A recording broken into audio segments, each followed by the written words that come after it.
Why did I leave the army to become a window cleaner? For you that don't know, my name is Cayman and I've been documenting my journey on here, growing my window cleaning round, which is now transitioning into like a full exterior cleaning business. But for you that don't know and have been watching a while, I've had a few questions on TikTok and Instagram and in my comments about, oh, can you upload more content about the army and stuff like that? So here's a little waffle about what I did while I was in, why I did it, and why I've left. So January 10th, 2021, literally a few days after my birthday, I went into phase one training. Obviously, before that, you've got your medical, you've got your assessments and stuff. And obviously, being a young kid, I like trucks, I like cars, I like shooting games and stuff like that. I was, I want to join the army. I always wanted to do it. And before I joined, I was fixing plant equipment and heavy goods vehicles at Finning Caterpillar. I was like, do you know what? Why not join the army as some sort of mechanic or engineer and get the best of both worlds? You can do the shooting, you can do the travelling, you can do the fixing big trucks and get paid for it. So yeah, I went for my medical. January 10th was my start date. Went down to Purbright, and there I did 3 months basic training.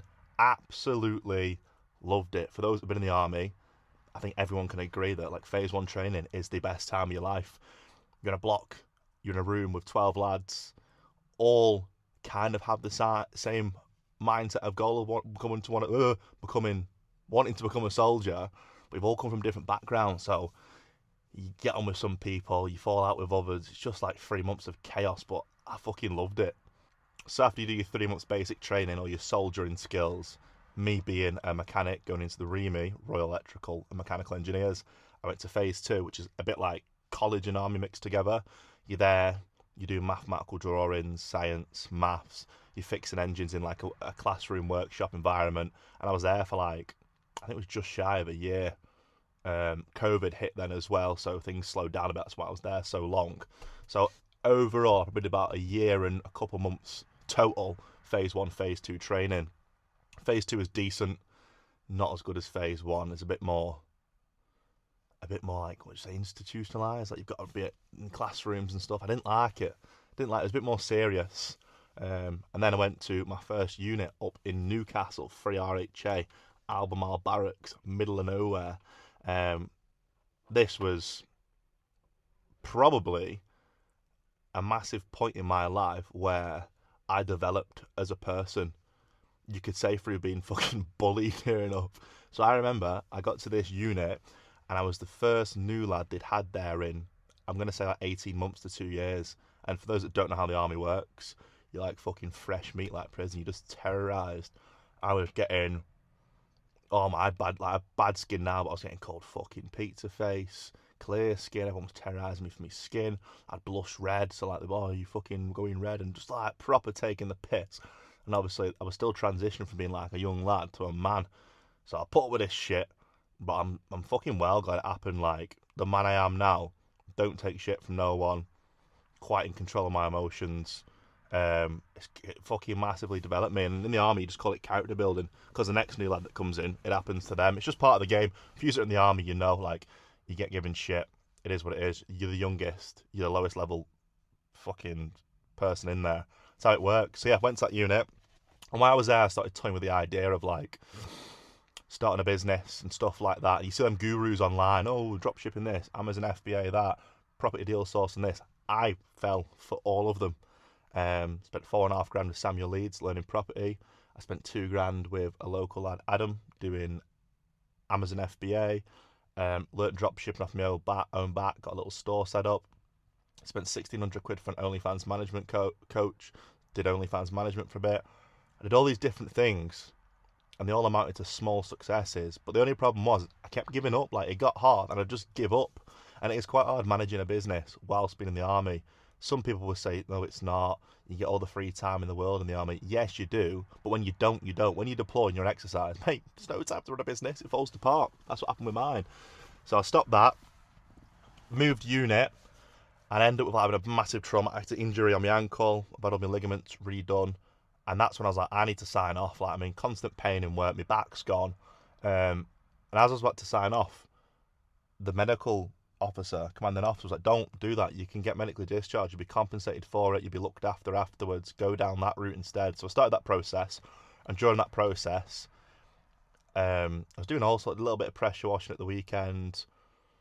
We're dropping off takeaways and stuff, little bits of side hustles on the side. But from a young age, I've always been doing stuff like this. From 13, buying and selling computers, bikes, starting the online businesses in me first unit, to now toying with this stuff, the more in-person grafting for money, pressure washing for money, and it works. And it works better for me. I'm not very good on computers. I don't have very good focus when it comes to computers, but the real world, making money in the real world, I can do. I know I can do. I've proven it on here. So I remember getting compensated by the army, a few grand, nothing crazy, which was just enough with the money I had from working all these different jobs and getting paid by the army while I was on a 3 months leave. You basically get like 3 months period I did where the army paid my monthly salary still, and I was working at the same time, so I got like double salary for a few months, which was cool. Put that into a franchise. I joined the door-to-door franchise because I've always been interested in online marketing. I was like, do you know what? We'll give the old school way a go.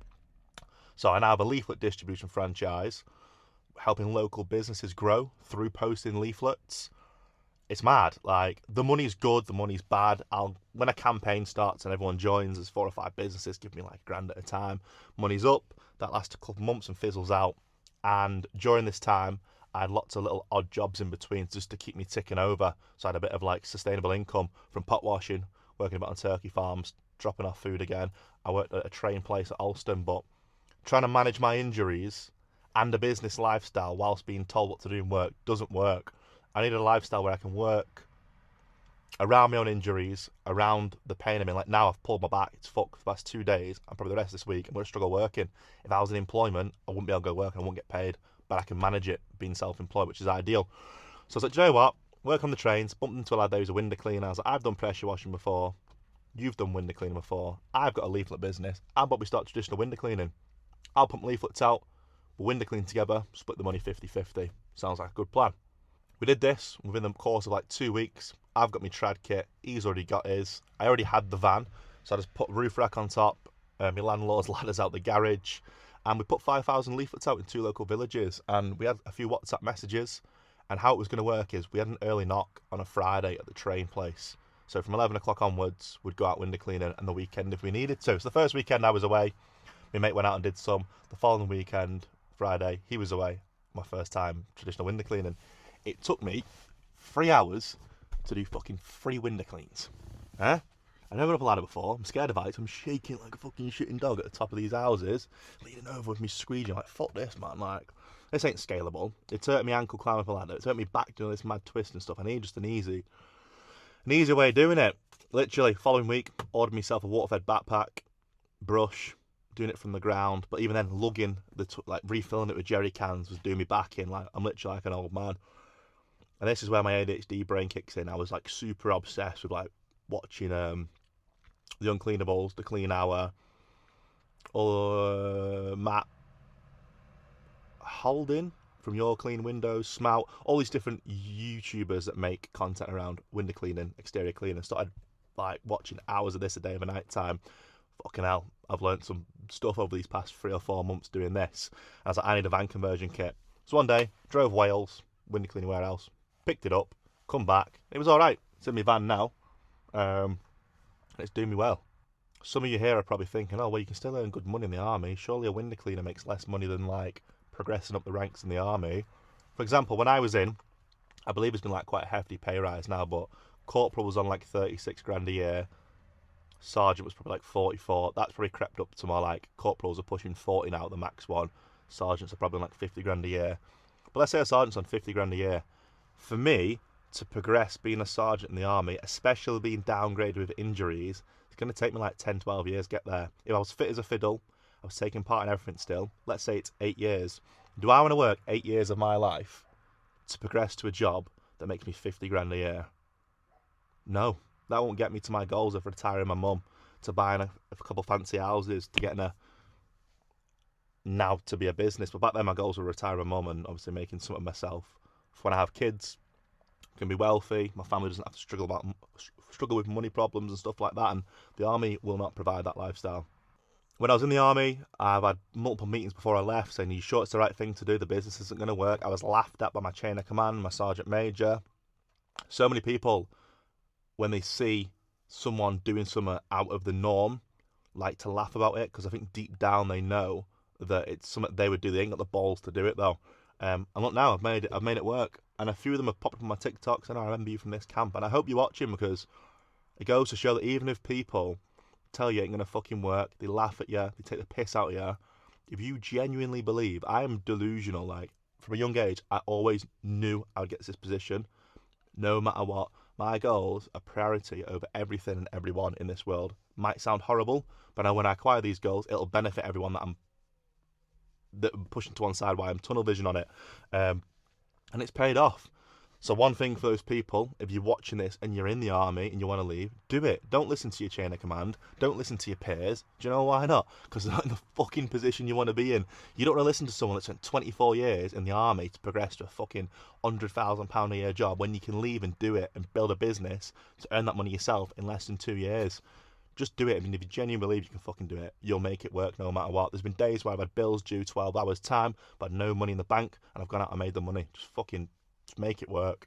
Yeah, but if you're interested in growing your owner-operator business, or you are looking at starting one yourself, whether it's lawn cutting, pressure washing, window cleaning, garden maintenance, you want to be a, let me think, kitchen fitter, a fucking mobile detailer, any of these owner-operator businesses where you're selling your time for an income, I've got a school community below. It is well worth joining. At the time of posting this video, it is free, but I don't plan on keeping it free forever, because I'm pumping so much time and effort into growing the curriculum in there, with the online businesses I've had before, the mentors I've had. I've spent thousands of pounds on my personal development, and I think it's time that I package it up, monetize it, and give it back to people to show them, look, with small amount of fucking effort, for like 100 days, you can do what I've done. Go back and watch my previous videos. I'm 141 days into running my window cleaner business, and it's already replaced my previous wage on the trains. And you can do it too. I'm nothing fucking special. I'm just focused. Anyone can be focused. Anyone can be driven. So make sure you subscribe, like the video, comment below, and join the community.